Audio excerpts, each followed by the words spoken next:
more into the networking and podcasting with AI, where students can build their profile and we are competitors for LinkedIn. Thank you, everyone. My name is Murali Vemalapalli. I'm the Chief Technology Officer and also I have multiple hats, about 4 hats, I guess. I lead AI and I also architecture and also innovations for outcomes of Blue Cross Blue Shield. If you're wondering what is Blue Cross Blue Shield, it's a health payer basically. And of course, I mentor about a dozen people, that includes 6 CEOs and also a bunch of startups as well, obviously. And then again, right, there's one thing that quote always comes to me. I think every Sunday evening for the past 25 years, I always reflect upon, what I've done this week, what is it I want to do next week. I think there's one saying, right, Doug Collins actually, if you guys watch NBA, he says one thing, your heart got to be broken before you become champion, basically, right? I think, that's exactly the startup is all about. That's life. So your failure is what really teaches you to be successful, but you want to do that, right? And about that, I'm an example of that, So obviously, the thing is, you have corporate world where you want to build your family and career, but you want to be successful as well, right? So that's where I get the pleasure of coaching, mentoring, and talking to the people who learn, actually. I'm so glad to meet you all. By using the word $1 million. $1 million is so passive. So we had everybody's, wow, that's possible or not. That's what people in the area talk, because we live in Dallas, we talk $1 million. So we'll take it. So it's $1 million idea, but could yield in. passive. So anyway, jokes apart, this is Ram. Friend of many of you, I know. I've been a serial entrepreneur, been an executive in corporates. In fact, funny enough, the guy right to me was my co-chair and co-product development a couple of years back. So I have a long history. Like he said, the best way, like he said, Tech Collins says, there's nothing called failure. It's a journey. There are lessons. And every failure is a catapult to your future. Never treat failure as a failure. Let's stop using the word failure. It's a lesson for you to get better. Hi everyone, my name is Chin Mua.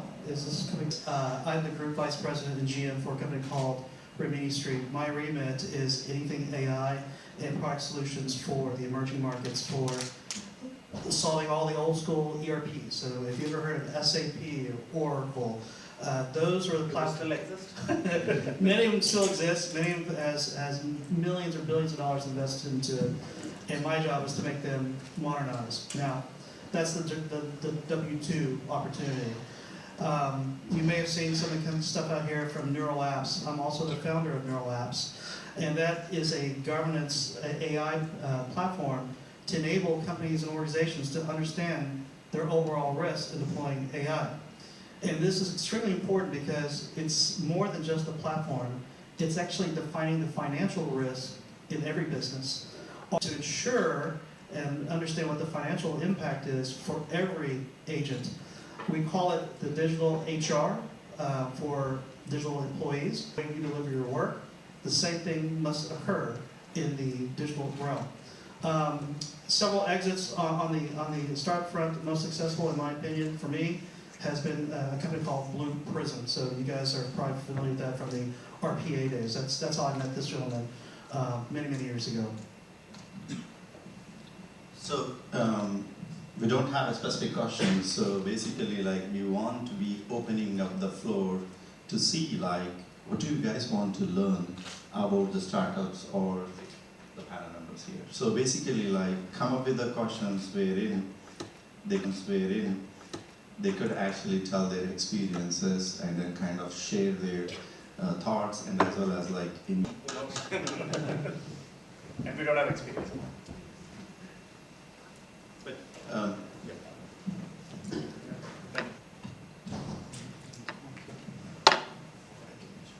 Yes. Hi, so my question is for everyone here. I just wanted to know what were some of the startups you guys built and what was the journey like? If you guys want to share any stories with us. yeah, great question. So we'll have like pass it on to everyone to actually see. Like till now, I have built 7 companies. Like I would say like most of the companies are like it's lessons I learned like after college. I started a magazine. Then even I went to a construction and then like different companies. Right now, when it failed. So I keep building the companies, learning the lessons, moving on. That's the only success formula for any company. I mean, I myself invested into a few startups and also executed on a couple of them. Plus, I lead a huge role in the regular, like corporate world, where being a CTO of these multi-layer platforms is not easy. But I would say one thing actually. So it was in 2008. The company name was Event actually. So they were the ones who brought the concept of bring your own device actually. But at the time, it was very new at the time, basically, right? And then the recession hit. But we kept on building the platform, and then of course, it was acquired by Aruba Networks. And then if you're wondering if you're working from home, there's a device that gives you that establishes VPN, and that still runs on MNSS actually. So there is a whole concept of complete mobile data management and all of it laid out. But the thing is, at the time, the risk versus reward actually, right? Sometimes when startup takes off, and as new people join, the decision won't be central to one or two people, right? It's a set of parameters that come into play, basically, right? So that decides actually. So what you can do is you can control the execution when you're there as in charge. But the outcome driven, right, it varies depending upon sometimes investors, private investors, equity firms, feasibility, possibilities, connections, and all that's the lesson. I'll give you another example actually, right? There's a company called Fanvana, we built it. It was a sports startup company, basically. It was an extremely innovative company. There's a lady like, my friend's daughter, she was from Stanford, and then Zuckerberg, and all like kind of, they hang out in the same crowd and all that, but there are other names too. So it's so it got deployed in the college campuses basically. It's all about, social living through the sports as a channel basically. And it took off 3 months, it was great. And then after the competition, there's no friend, there's nothing actually, right? You have to control your own destiny, right? So the idea is that, when you have a great idea, you don't copy it, you steal it actually. And that's startups actually, right? But, that's second. The third example is, there's another wellness product called Ayush, which is still running, it's a global product.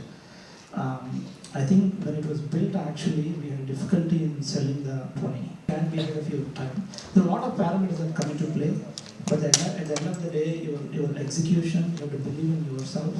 You have to look at pros and cons, and then use the right mentors, and then seek the advice, basically, right? You can be on your own, basically, right? And what is the problem you're trying to solve? Don't think about the money you're going to make. Am I going to make $1 billion? Everyone wants to make money, basically, right? Beyond some point, actually, the journey has to what you need to experience, I would say. And there are other examples as well, but I'm sure these panelists, they'll have more. Great, Murli. I'll go on it, but like everybody tidbits, I probably invested in 25 startups, 22 washed out. In spite of that, like everybody else's journey, I've been into vehicle telematics, everything accidental. Just like he has a saga, I don't know if you all know, in 2023 there's a Silicon Valley Bank, some of you are pretty young, I don't know, Silicon Valley Bank shut down. So just 2 days before we wrote the check, we received $15 million, and for no reason, because keeping in a bank, especially Silicon Valley Bank, is easy for startups, from a payroll to everything, and the bank shut down. For no reason of mine, actually I cried, because the company got shut down. I was treated as a celebrity. I joined this company, and no reason of mine, because by default many of the startups keep money only in Silicon Valley Bank. There's no other bank that's as easy as that. The second bank is Mercury. And 2 days later, after receiving $15 million, the bank got shut down. And we didn't get the check. We didn't get the check for 65 days, so I had to make an exit. So what mistake did I do? I don't know. But what lessons I've learned are invaluable. Like Murli said, sometimes you may be ahead of your curve, but you may have a wrong product, but if it is the right time, it could be the right thing. Having the right product at the right time is unpredictable, but being prepared for it is what you can get. What startups give you, what corporates don't give you is corporate, like everybody said, gives you W2. Startups give you an ability to dream, but the dream should follow passion and be determined that you will fight it.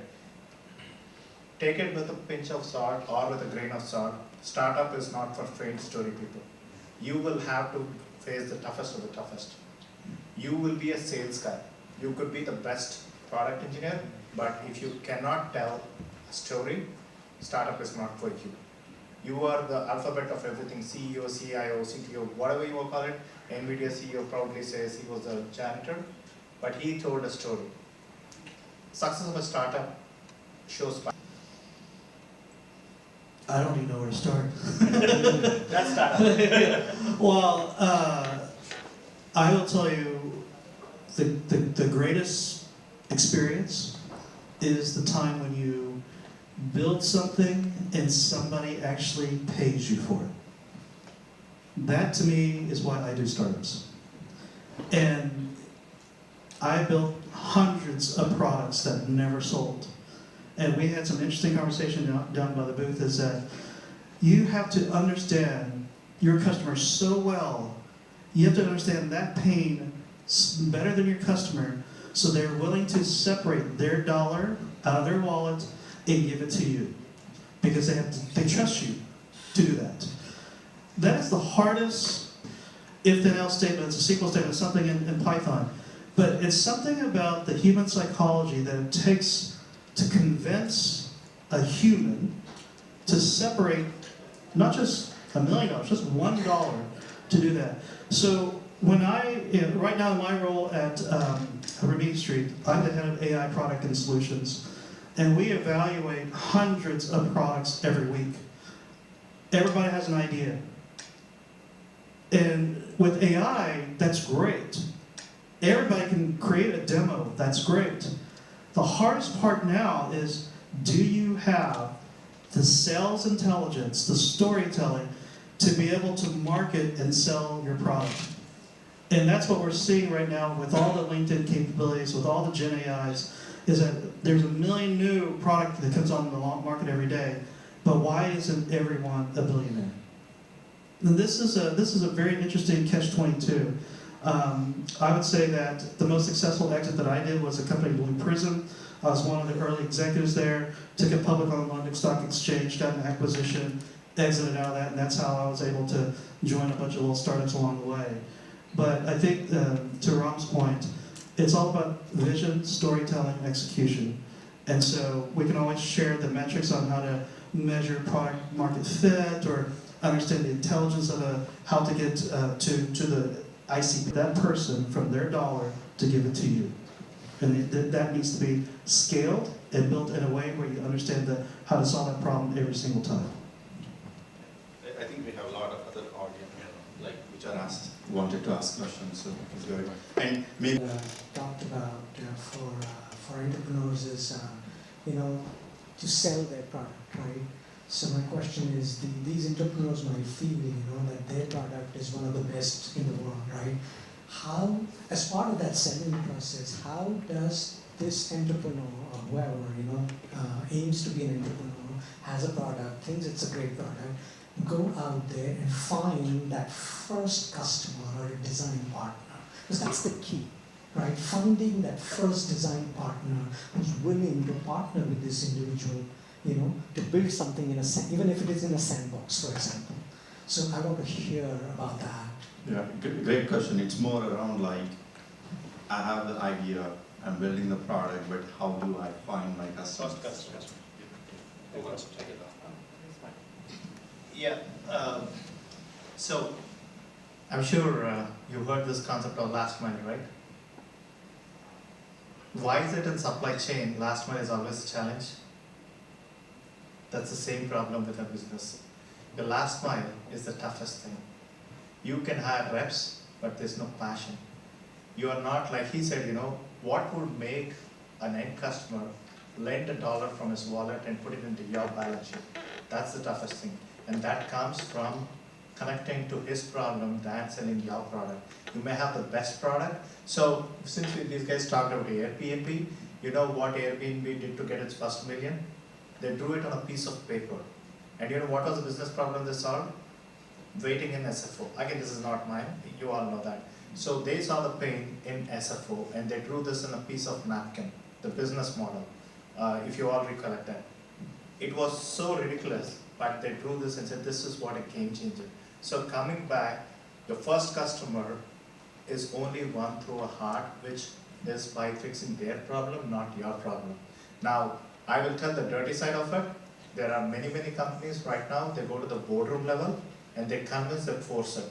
But there are other companies, but really, if you really want to be this good entrepreneur or be the entrepreneur, understand the business problem or understand the pain of your customer.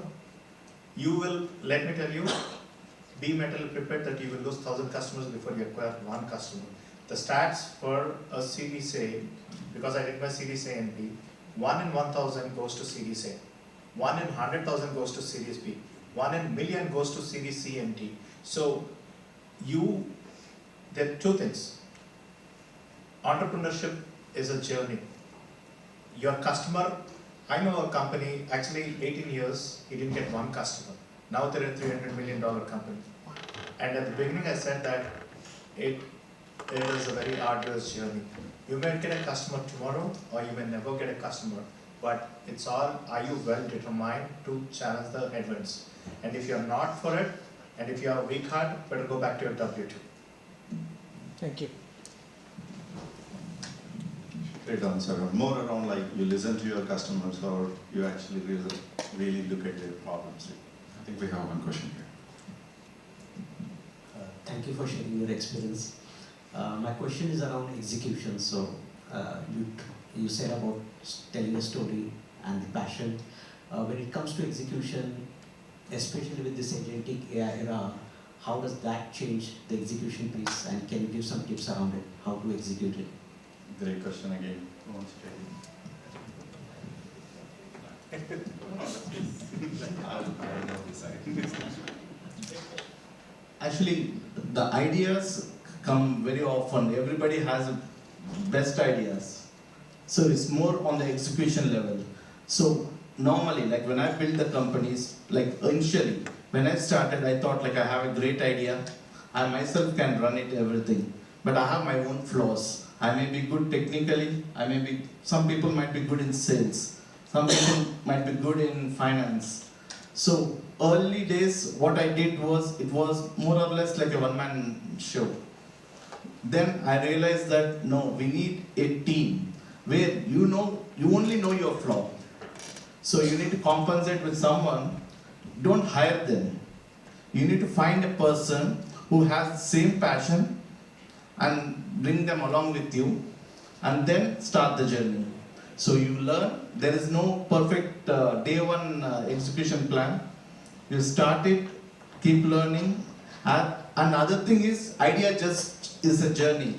Eventually, when you travel, hear the customer pain, understand it, then it will ideate into a different aspect altogether. Like any product, when they started, it will be like A. When it reaches, it will be altogether a different one.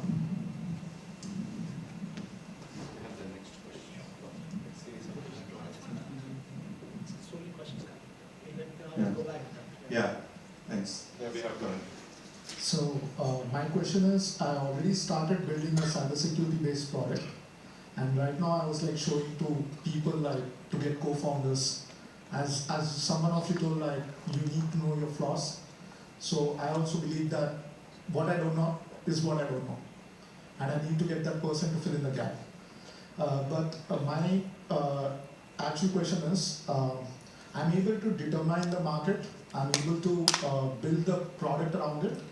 But how do I get that 0 to 100, like first 0 to 100, you know? Because I think I come from business management too, you know, so my MD used to always say that, you know, that 0 to 100 will like determine the future. So in cybersecurity space, I know there are a lot of services like antiviruses and stuff like that. And the product I'm building is like a cybersecurity awareness platform. It checks that and lets the customer or the individual know whether it's like scam, phishing or fake or real. So the idea actually came from my parents, like they were pressing all those Amazon links. That's forwarding me that. So I built a small checker for them and I gave them. And they started forwarding that too, and my API cost raised. And that's how I knew that, you know, people need this. That was my market validation. And then I built a whole ecosystem around it. So I know that my parents will use it. They're Indians and they think it's free. But they don't know that the infrastructure or API costs and stuff. So if I'm targeting that thing, what should be my ideal way to like capture that customer to not like, you know? How do you find your niche customers to actually start off with? And again, I'm telling you, like with all your idea and everything, we have to get the consulting fees and we have the VC money. Yeah, I think I need to check. Using my platform, so vice Smart versa. guy. So I think, idea is one thing, but how do you take it to the, I think, you asked the question of taking from 0 to 100.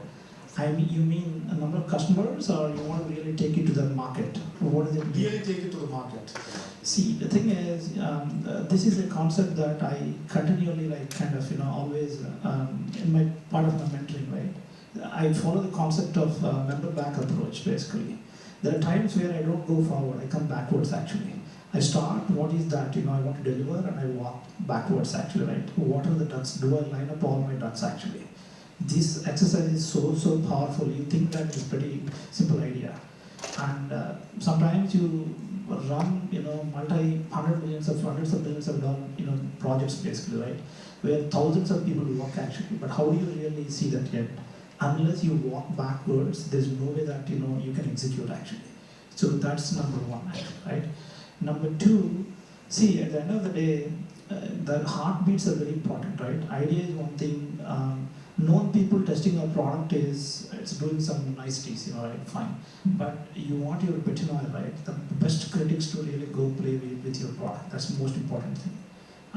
They have to be harsh. They have to give you the feedback. So you got to really put the effort, right? If you, I'm sure, right? So given the channel of opportunities, there's a whole channel of opportunities, a different topic. You could talk for a week actually, right?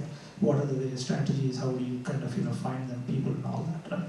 So the best way is for you to find that, what is the group of people, right, that can help you basically. So the modern marketing strategy has changed with AI, basically, right? And there's a lot of noise. What's a signal? You got to separate the noise, and you got to make yourself as a signal actually, right? That is where you really solve the problem. Yes, you have this, right? But we also have in the corporate world, we have the same solution basically.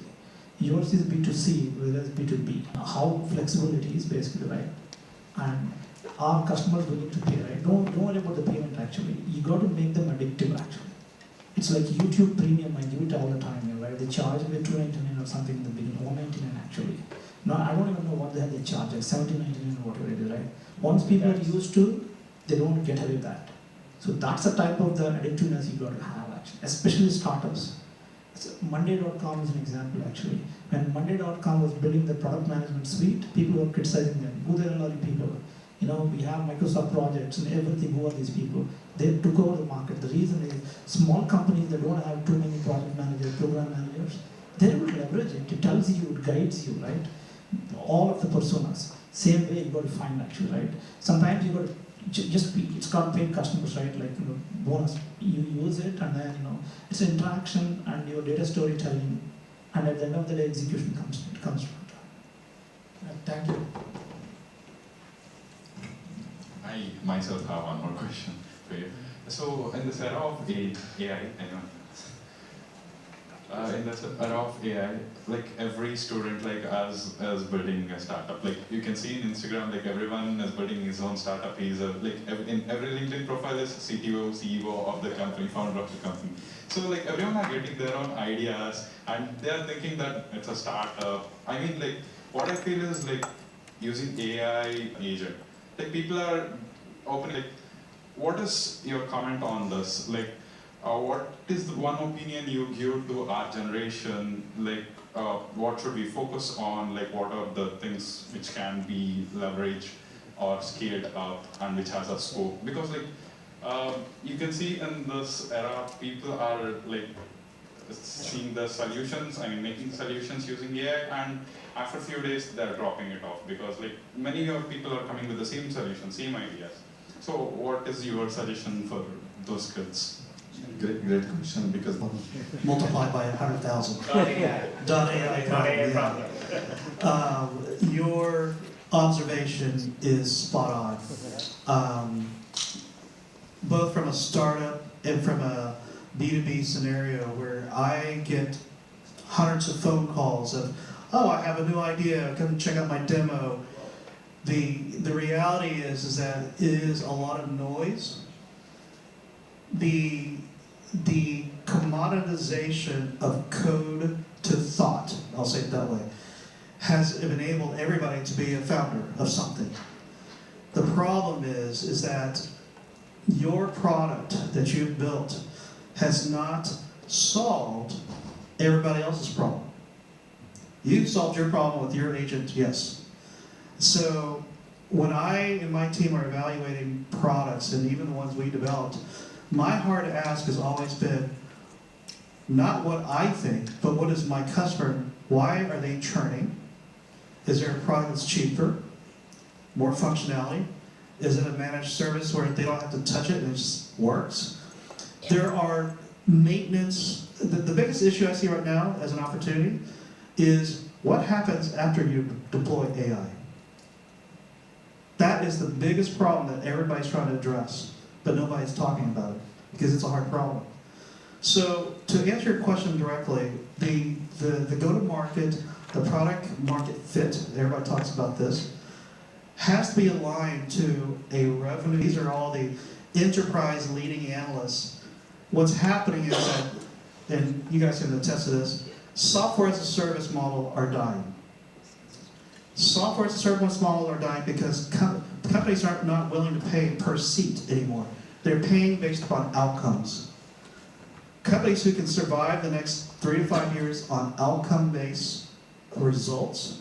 So my answer to your question is continue to do what you need to do, experiment, but the reality is that your commercial model needs to support an outcome-based approach. No more billing per month. And then your finance team or whoever's doing your accounting needs to legally prove that you did that work to show that outcome. And all those three things are probably the hardest business models now to prove because AI is so commoditized.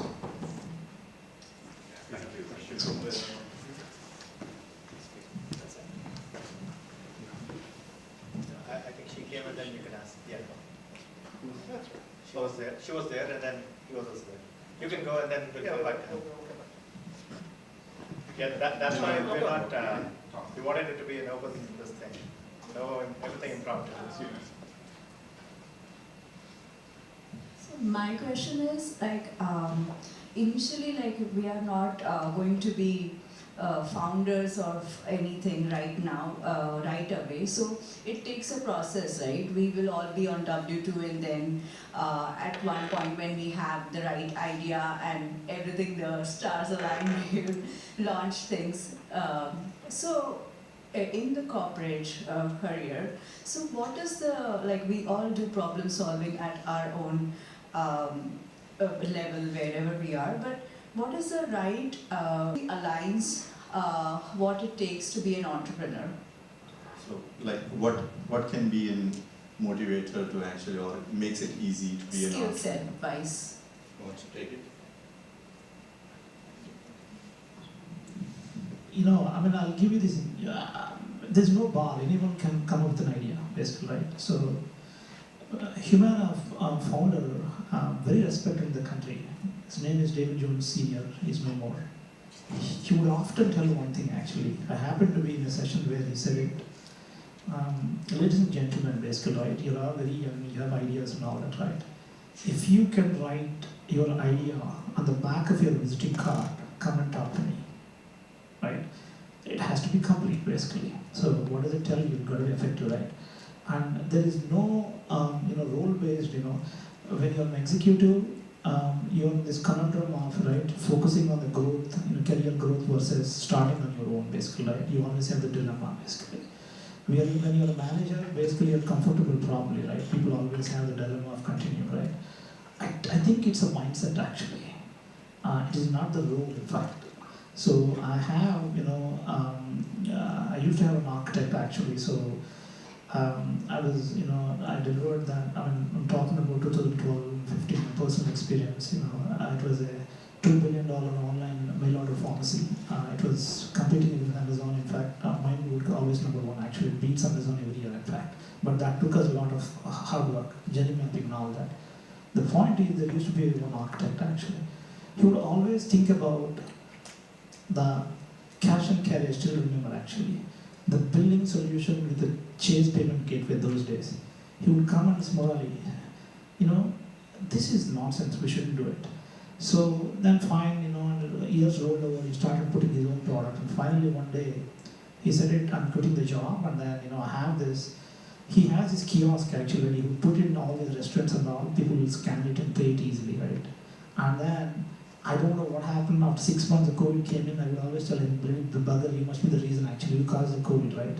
And then he became like, I think he made millions, I don't even know how much he made. The point is, a guy somewhere sitting in the back actually never had access. How do you want to solve the problem?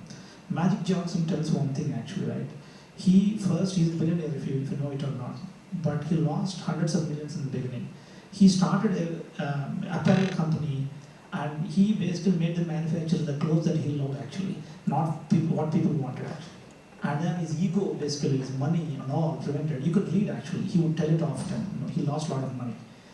Then he realized, man, why Jordan is so successful, why I'm not successful. Michael Jordan, he builds what is needed for the people, not for him actually, right? Remember that. Those are two things I would say that. It has got nothing to do with the role you play.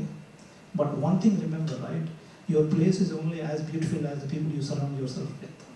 That's very important, right? The ideas actually you hand out. Some of the habits, talking about Sunday evening thinking, right? And then I've seen the most successful entrepreneurs, they also balance on the family too. Of course, there are always odd men out, right? We can't talk, but in general. So you got to look at it, and you have to enjoy the experience basically. That's when you have a balanced life and think about it, the planning, the execution and all that. When you're younger, you can take a lot of risks actually. I always say that, I took a lot of risks in the beginning. I have experienced this basically, right? At the end of the day, towards the end of your life, when you go to that cradle, like for example, the chair, rocking chair you're sitting, you should feel that, man, I had a journey. Forget about it, you made the money, you built, the experience is very important. That's a mindset basically, right? You got to surround yourself with that mindset and connect with the people, and don't look at it as an opportunity to make money or to kind of gain anything. You gain progressively actually, So enjoy your neighborhood walks. You get ideas actually, right? And Steve Jobs would always walk alone. I don't know you know it or not. He would walk in his neighborhood actually. He just alone, and he observes people and all that. Sometimes he gives himself 2 hours actually. So what does it tell you? It gives you yourself.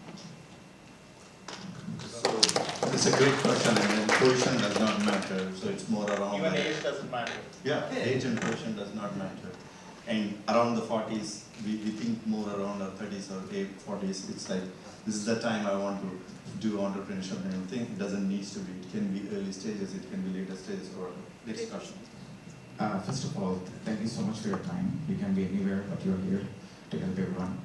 I'm Naveen. I work for Dell Technologies. I'm also director for the South Central region of AA Collective, a nonprofit who helps the startup founders and people who are kind of just want to do something in the small business space.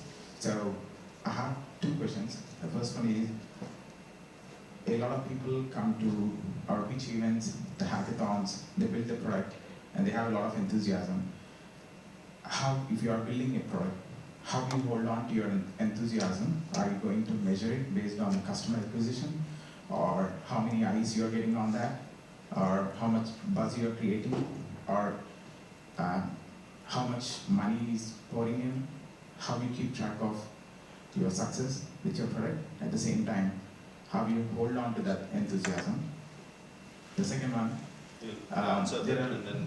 Go ahead, ask the second. okay, I can repeat that later. So the second question is, a lot of VCs, and angel investors signed up to our email list or investors list, but when the startup founders come and try to pitch the idea or send in their information, they also have their own agents kind of who evaluate, or what evaluates whether this product is going to become big or this is something which already someone is doing. So if you are the seed investor or angel investor, if you are one of you, if you are, how you are currently judging the startup ideas, how you are investing? Are there any parameters you are seeing in the startup founder or the ideas? So I have these two questions. I can repeat the first one. Yeah, so I can probably answer both too for you. So the first question was, how do you keep the passion, right?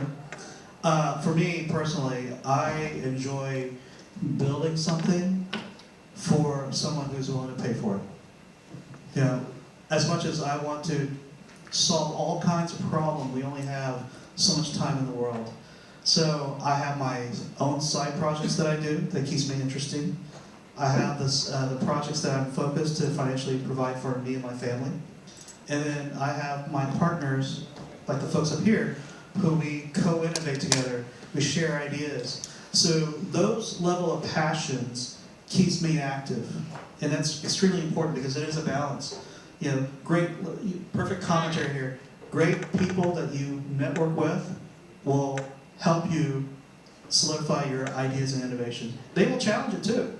There are many times where Rob and I will disagree on several approaches, but that's okay. It's sharp, you know, what do they call it? Steel sharpens steel, right? And that's what you need. That's number one. And then your second question on the VC market. So I was with a company, startup, a scale-up company called Glint.ai. And we went out and did, I think, almost 600 pitches. 600 pitches around the globe. We went on a road show. And we were just trying to raise $15 million. And what I learned from that year and a half of traveling and pitching and meeting all kinds of investors, that investors do have a specific demographic that they're looking for. The reason why we didn't get our funding, eventually they went through a safe note, their investment thesis or category, you're wasting their time and you're wasting your time. And so, and I remember being in London and we were going into one of the large financial services to do a pitch about using ESG data for financial transactions. They came back at us and said, well, that's great, but we're expecting banking folks to give us this pitch, not a professor from MIT and an enterprise technology guy. So we're not willing to do the deal because you don't know banking regulations. And so they have their qualifications. And so you will not fit into every investment thesis. You will hear 600 no's like I did. But at the end of the day, you learn from why they say no. Because there's some things you cannot change. I'm not a banking JP Morgan Chase guy. I'm an enterprise software guy. I cannot change that. So thank you for spending that 15 minutes with me. I'm going to go find somebody else who can write me a check. Great answer. We still have 30 more minutes. Thank you. We're a lot talking about AI, but I wanted to ask you something like more human touch base. So, like as CEOs, one of the biggest challenges that you have is not just adopting AI, but also making sure that you have the right people to actually drive that transformation, right? So my question is basically, how do you see AI changing the way companies identify, evaluate, and develop the talent they will need for the future? It's a great human touch. Who wants to answer? I'll let other people answer. At the end, I'll answer. So, we'll talk reality, and it's a great topic. Right now, every company is in this AI bubble, and the FOMO that they will lose, so they are embracing left and right. And what's happening is, early Jan, Feb, we had something called JAM boards, leadership boards, token maxing. You all heard about it? NVIDIA CEO said that if I were to give an engineer a 500K check, I need him to go in 250K. So what happened is AI became a search engine for many of us. We maxed out on the tokens. This was last March, April. And then suddenly AI has touched a B2C unprecedented, but when it takes down, thank you, at a B2B level at an enterprise, AI is not where it needs to be. Because somebody asked, what does it take from execution? When companies run, there are people, there's compliance, there's governance, there are fiduciary rules, and all those. And you got to fill those, otherwise you are not there as an enterprise. You as a consumer, who cares? You all use Instagram, like you said, today it was your startup, tomorrow it was somebody else's startup. But companies cannot do that. They hold somebody's customers' data, and they are responsible to the government. So AI, when it came to an enterprise, it's still not where it needs to be. McKinsey has made a statement that only 5% is at production scale. And everybody's talking millions and millions of dollars, and we say huge production. Even I see that. But there is a reality. And what has happened now is because companies have spent billions of dollars, and they're not able to graduating right now. So, but there are jobs that are happening now is become government and cyber. So there are this company, Klarna, or I forgot it, the CEO went and fired everyone.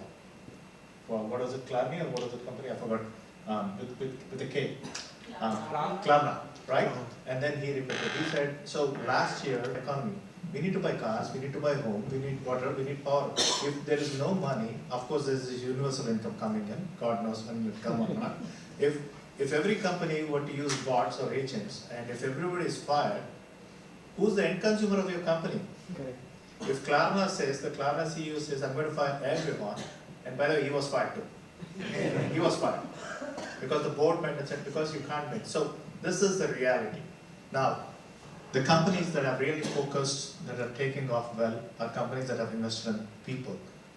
You can get any technology. It's AI now. I think as you speak, quantum is picking up. Today morning, if you have heard the Cisco VP talk of minus, so we had 0 day, now it's a May day, which is basically when a breach occurs by 2027, it is a minus 1.2. That means before you react, you've already been breached. Today when you breach, you have 47 days to 100 days to react. As we enter, welcome to January 2026, we are officially breached. Everything that can be for your people. So the companies that are the most successful companies, there are a handful of them. I would not say everybody. Unfortunately, everybody is in this rat race of what do I do? There are two reasons. If you invest in people, it's an expense item and time. Let's be clear. But what's happening is if US puts governance, China, I'm sorry, no offense, it's state sponsored. They have no governance, no nothing. They are just going on a march. So while you put guardrails and you will say, I will train my people, I will invest in them, China has already gone ahead of you. So they're going to come and attack you. You need a dual strategy where you need to accelerate, but you need to invest in your people more than the technology. Today, you don't need technologists. You need people who are adaptable, who are flexible.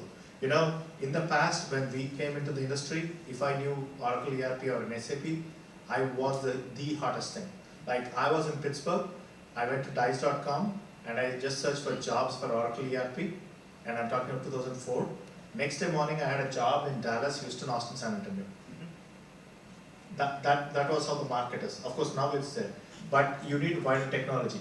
But what we need now is people who can understand technology, people who can understand business, and people, remember, I think the last 45 minutes all of us have been saying is, how well do we understand our customer? Your ability to understand your customer and translate into a meaningful value. Murli talks of outcomes and we talk of value is, you can have many technologies, but you need people who can convert technology into business. A good storyteller, they are the ones that will be successful. But when it comes to the board, you touched upon a question is, what are CEOs doing? Only a handful of CEOs are investing into their people. Rest all are investing in their balance sheet. Roll out AI so that I can show it on my balance sheet. Things are changing, but the reality as we speak, there are layoffs happening. But you as a young kid, you have a great opportunity to revise it. She asked like, what is the right age? It's funny enough, now people are talking empathy, human-centered designs. These are things that we need. And these are the companies that will flourish for culture. Those are the companies the Gen Z like you all will value. And you become that flagship. So long story short, there are just a handful of companies that are investing in them. 3 months down the line, I'm washed out. And that's what is happening. Somebody asked me, if you build a company with no humans, you will be washed out.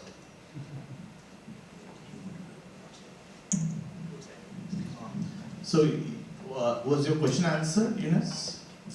I really appreciate your feedback. I think that it was great. But if you have something to add, like Yeah. all So information is to valid. add to that, like in general, like this generation is the biggest problem is finding a job. If you want to be on a W2, that's the biggest challenge for everyone, like finding a job, because there are so many people around, so many resumes. Every resume looks good. How do you prove yourself? AI generated. Yeah, AI generated. How does the other person know you are genuine? How does the other person know you are talented? So you need to build your own profiling. In that, like right now, LinkedIn, I would say, is a marketplace. Earlier days, it used to have a value, but now it's a marketplace like a Facebook, where you get ads. You see this, like this many companies, many CEOs saying, I've raised 1 billion, 100 million. But how do you do that? So you need to think innovatively how you can market yourself. It's just not resume. Any skill, you need to think beyond, you need to step out, think yourself differently, so that you get into the eyes of the company. That's in you. Like nobody suggests you what to do, how to do. You need to find a way. Now we're done. We're almost out of I time. think Do we have any more accommodate questions? one or- last question. Okay. One last question and then I have one question based on your experience. So a lot of people definitely said that everyone has an idea, everyone who has an AI accessibility can generate an idea. And there are a lot of ideas do come, a lot of ideas do fail. And in fact, you guys said that 90% of the ideas fails because various factors, various parameters. So with your experience, you guys would have definitely seen hundreds of failures before you got your first success. So in that, my one question is, doing my market research or getting my unique selling point is more important, or just getting in and doing the work first, because once I start doing my work, I'll get to understand what is the problem I need to solve. So which is more important for you? so first we will ask the percentages of failures versus success for each of them and then do this. Sure, thank you. So, major factors. Product market fit and the metrics around that. So if you're selling B2B or B2C, you have to understand those market metrics, and we can have more detailed conversations around that. Product market fit. Your go-to-market strategy. How are you introducing your product into the market? Are you using distribution channels, partner channels? Specifically on my experience, I use a lot of what they call the GSIs, so the consulting firms, technology platform marketplaces like the Microsoft Marketplace, AWS Marketplace. So those go-to-market capabilities. And then the third piece is probably the most important, is the fact that you need to have an adaptable go-to-market strategy. Your customer will change. The buying behavior patterns will change. The way you sell this quarter is going to leases, or you do your outbound reach out. You may target originally the CFO, but that might not be the right person. And you need to have those metrics in place to say maybe it is somebody in compliance or somebody who's a COO. And so my suggestion to you is that you have to have a three-pronged strategy whenever you launch a product. And then part of the excitement is where to focus in on those to get the early indicators of success. If all three of those come out to be no, then you got the wrong product. And that's where a lot of founders fail, is that they haven't recognized quickly that a product is going to fail, so they pivot too late. And that's part ego, on your control. So you have to understand those nuances. I have the last question. Yeah, my question is around when you have an idea, do you need to patent it first before you go to the investor? Don't do that. Waste your money, waste your money. They copied by somebody else, right? Doesn't matter. It It's all takes about 7 years. market. Yeah, and you're stolen by the time. How do you execute? What kind of problem you're solving, how you want to execute? Yeah. What is the value you bring to the table? Imagine this, right, as an example. There was Kmart, obviously Walmart. Mike, yeah. So what was the question? Can you? How do you get bankrupt? No, I think his question is, if I have an idea, should I patent first before start building a solution for it? I think patent versus non-patent, it depends upon the industry where you are in. But patent is not. I don't think that's much needed, basically, right?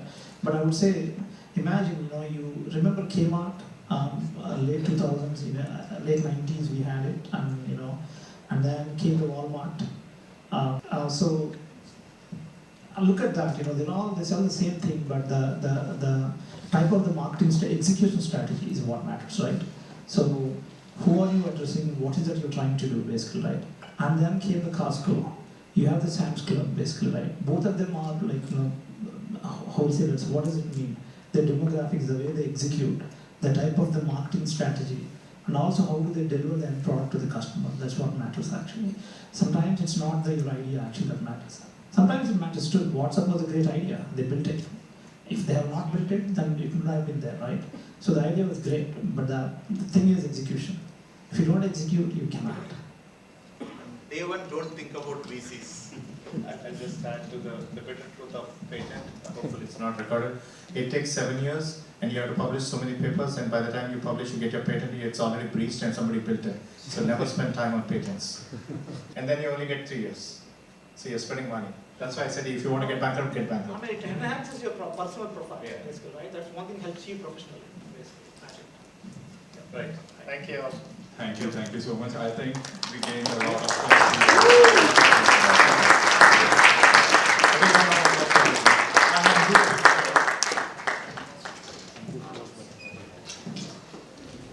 And the next session starts in 15 minutes.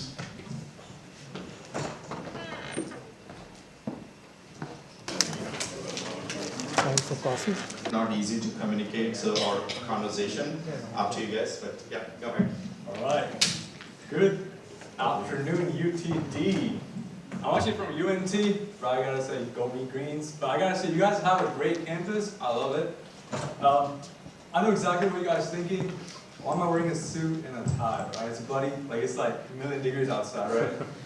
Well, don't remind me of the weather outside, but guys, I want to talk to you guys about AI and security.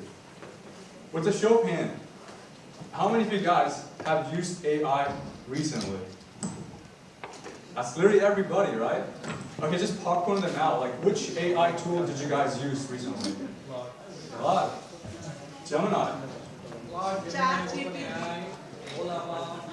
Yes, everything, right? Okay, can I hear somebody's favorite AI tool?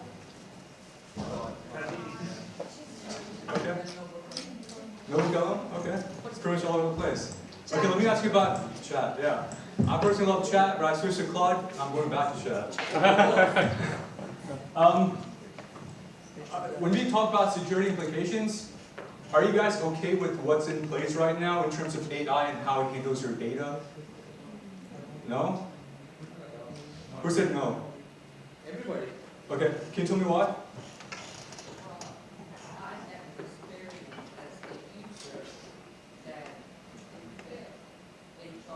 HR. Right, exactly. Anybody else? Yes. No, I agree. Anybody else? Why no? Exactly, because you don't know what's going to happen, right? They can take your data and steal it, or send it off, or sell it, right? It's scary, right? So that's why we got to talk about AI and cybersecurity in together, because AI is something that's not going to happen in 5 years. It's already living inside your workplace, in your emails. They attend meetings for you guys, right? You can code using AI. It's a scary thing, right? So in this workshop today, what we're going to talk about is you guys are assigned mentors. Every student has a mentor, right? We're going to have some scenarios we're going to talk about. We're going to have 4 scenarios, and the last one is going to be an open discussion. Okay? Are we ready? Yes. All right. Okay. Next one. Okay, so this is what I kind of talked about. We're going to have 8 minutes per session. So let's start with the first session. So okay, this is going to be about AI agent authority and governance. Let me give you guys a little context. Before that, like mainly what we would encourage is kind of having the scenario and the students have them actually kind of see how they can solve the scenario. And what I would like is having like the real-time experience you actually share in related to that scenario, and then any other questions you have in related to it. So this is encouraging you guys to having a discussion with the industry professionals so that you actually get some insights or any other questions in related to that. That's the main motto of this entire thing is going to be. Okay? Anybody has any other questions before we jump into specific question, scenario, and those things? Or if anybody is feeling comfortable in a spot, they can move to a different spot, whatever it could be. That's all good. So mentors going to change after each question or?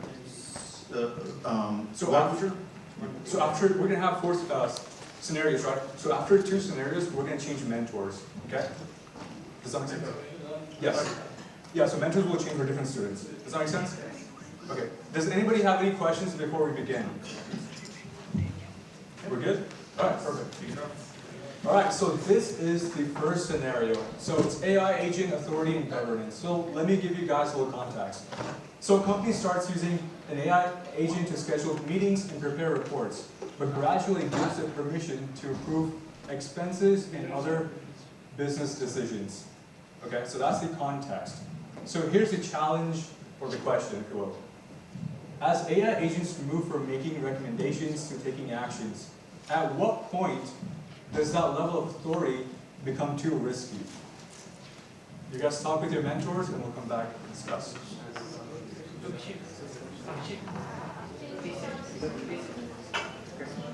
So, okay, before that, it will be like one humble request. One humble request, it will be better like for mentors to understand like where the mentees are from. So, like just have a brief introduction. You can have anything in 8 minutes. Please introduce yourself. Yeah.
So we have a couple of more mentors from Microsoft, so if anybody wants to have an extra hand, please.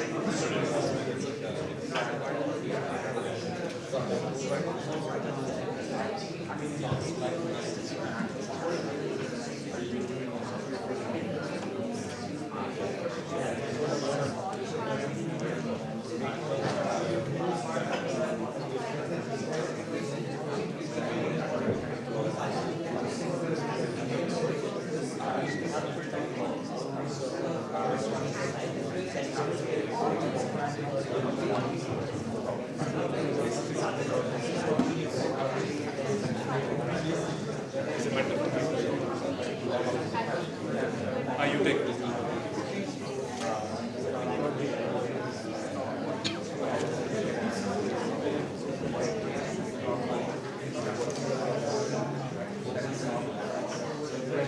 Are you a student as well? So would you like to be paired up with a mentor? We can discuss it. Yeah. She's from UTD. Oh, you are taking care of this? Yeah. Oh, okay. Then. Sorry. If you want to join also, you can join and participate. No issue. If this is all right, Yes, it doesn't need any monitoring, then go join. It's can 45. That one is from Microsoft. The guy over there, the white, The white, white yeah, one. yeah. White, yeah, but the blue tag. That's right.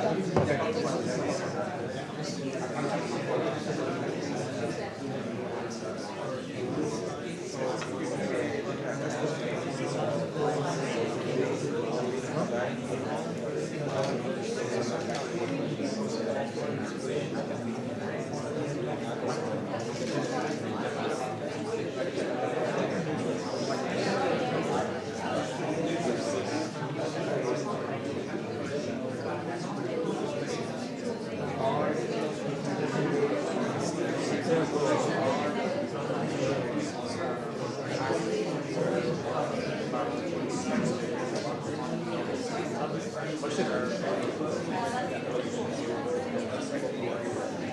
a 10-second video, cover us all. Yeah. No, do it here. I want reels, no? I mean, I already captured in the phone. Oh, you did? Yeah. You do it in my notes.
mark, so we want to see like if mentors can actually start concluding some of the valuable information for the mentees on the ground.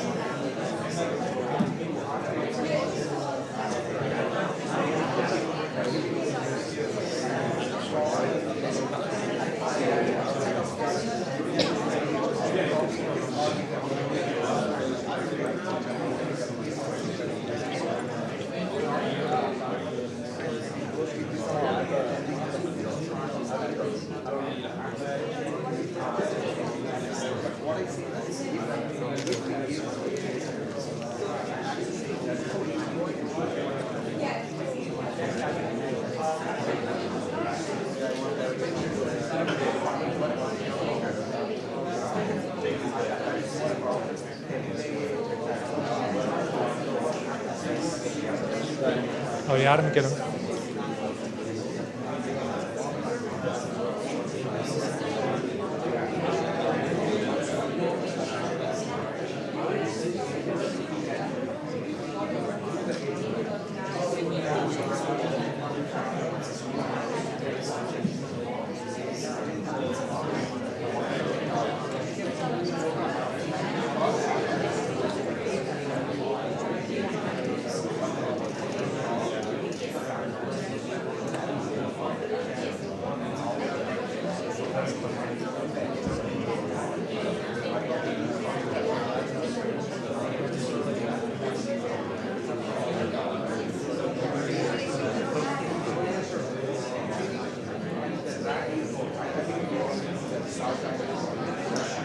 So we're out of time on this question, but does anyone want to give like a 1 minute for this one? One mentor or someone? Oh, yeah.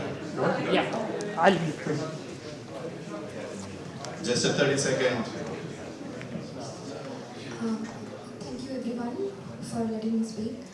So the first thing that comes to my mind after seeing the challenge is that we can take recommendations from AI, but when it comes to the point that we're taking decisions, I think that will not be fully valid, because when business decisions they are considering, there are so many important factors are there, like layoff, promotions, hike, and in terms of money hike and all. So these are very important factors for our business, for the long-term result, for long time. For the future time. this is very important for, and so whenever AI taking any particular decisions, I think there is lack of human touch. Because maybe an employee, they're working there for last 10 years, but they're not having all the older data, and they're only having some data for 2 to 3 years. So when AI will be taking decisions, I think they will be only considering the recent data. So in that case, there is a higher chances that that employee might feel that they have not been valued, I mean they have not got a valid result. And it may happen that he was having some issues, so he was not able to perform really well in the recent times.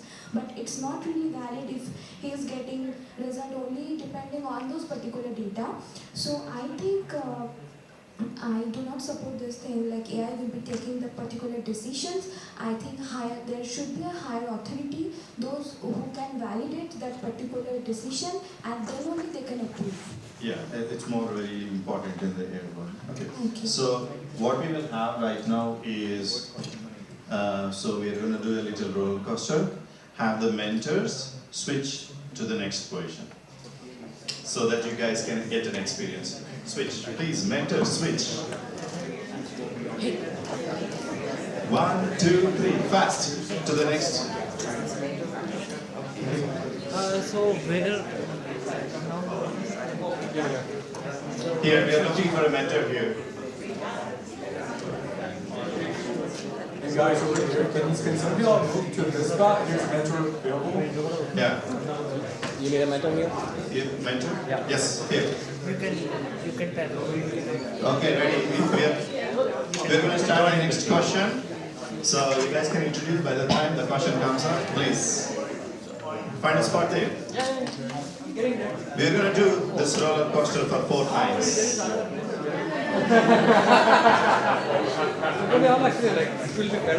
All good? Like this one. Like that. All right, is everybody situated?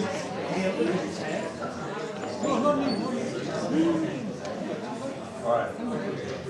So here's your second scenario. Now this one is related to accountability when AI fails. So for this situation, here's your context.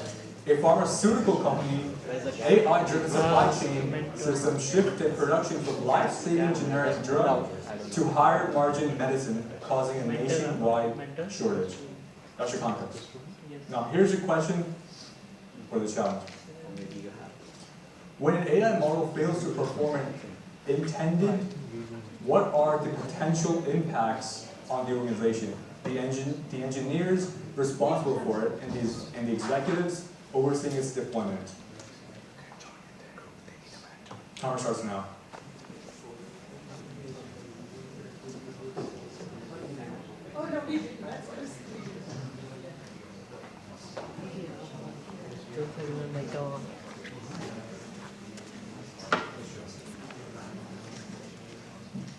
Do you have any students sitting by idle?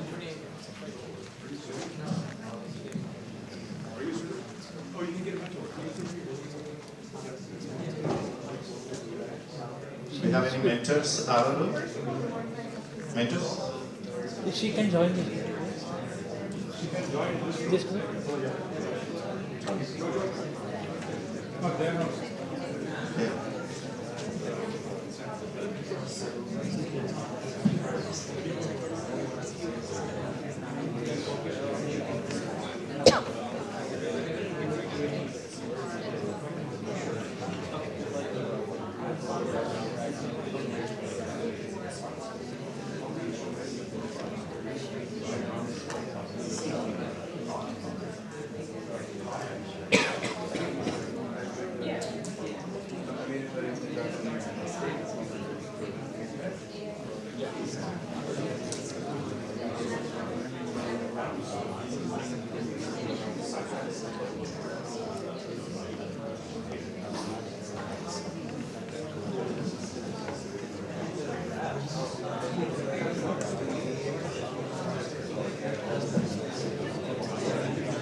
Okay, buddy.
digital mentoring?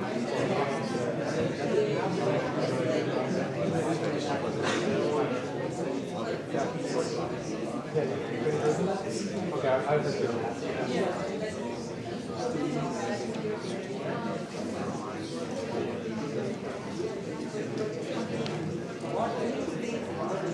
I think you can put up over here.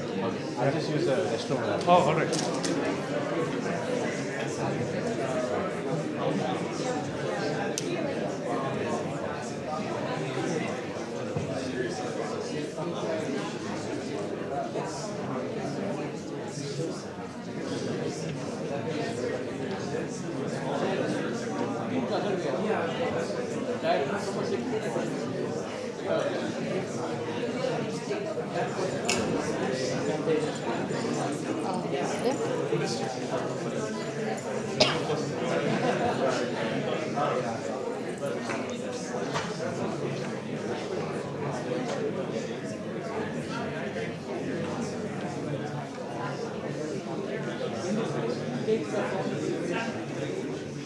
All right, guys, let's start wrapping up.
Alright, it looks like very great and deep discussions are going on. So some of the student wants to just give an overview quick on this one. Who wants to?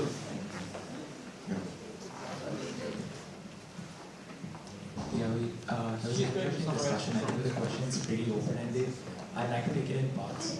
So, what the potential impact on the organization could be is, of course, A, the brand value, and B, brings into question their ethical reasoning behind what decisions they're taking. And of course, the engineers behind it are supposed to be held accountable, because if it's making a choice of selling medicines just because they bring in more profits to the company and stops supplying drugs that is saving lives, it's the issue of the guardrails or the rules they set up for the AI models, because it's something that's basic and has to be set with the model. So the engineers are definitely supposed to be held accountable, and the executives overseeing the team, making sure that the business rules behind these models are right. That's great. That's perfect. That hits all the points. Yeah, everybody is accountable mainly, but at the same time, like who owns more or who actually earns more versus loses more is actually the point over there more to understand. Okay, so we will again do the roller coaster. The mentors, please stand up and move to the next spot. And don't move to the same spot you were there before. That's the idea. And we do have another mentor here. Any students wants to join, please stand. Any student? Yeah, please. Mentor stand and then move. 1, 2, 3. Not the students.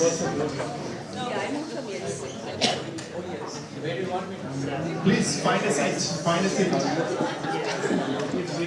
Here. Yeah, you can sit. Oh, you are a student. She is your mentor. Where is one person? How about you? No, you cannot know like that. Oh, mentor. So are you a mentor? You can Are you a mentor? You can have one student. Okay, are we all settled in? Ready? Okay, you can do the introductions. Great camera. Okay. Yeah. No mentor here. I can join. You can.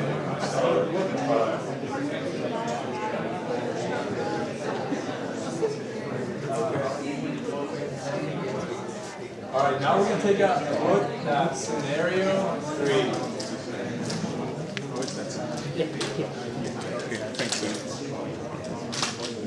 All right, so here's your scenario 3. Now this one is about AI agent flexibility and security risks. Okay, so here's your context. An AI agent is connected to internal documents, databases, and company tools through Model Context Protocol, or MCP, as you guys know, making it easier to access information and take actions across multiple systems. Now here's your question.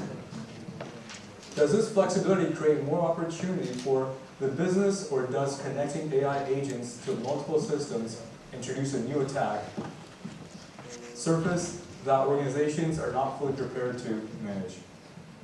This is a hot topic, guys. Yeah, that's a very good question. Thank you for that. Of course. Guys, please discuss. The time starts now.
Yeah. Okay. Yeah, you can go see what's in mentor.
One more minute, let's wrap it up.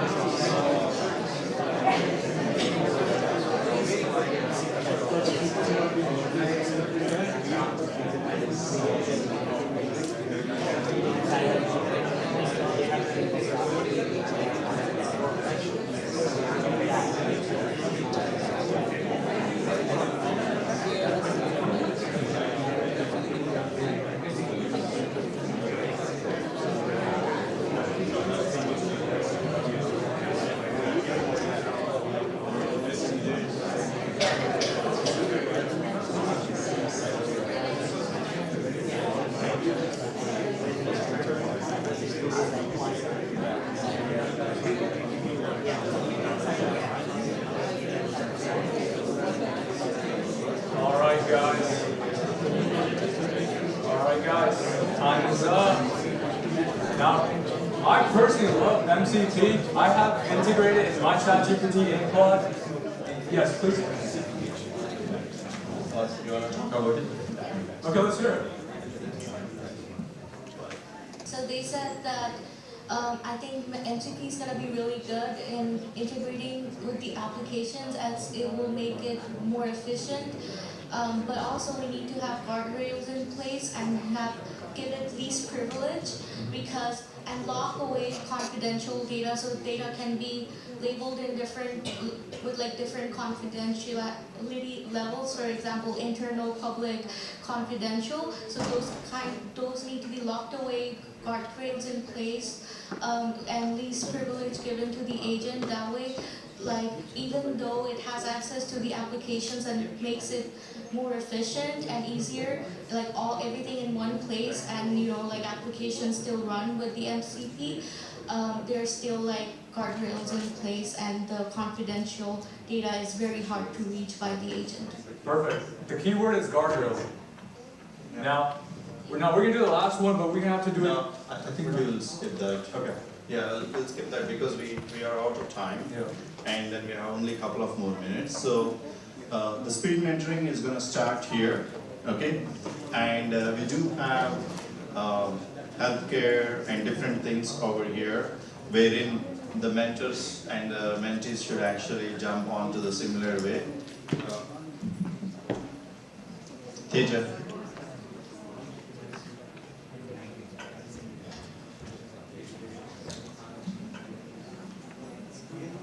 Who's going to talk about this?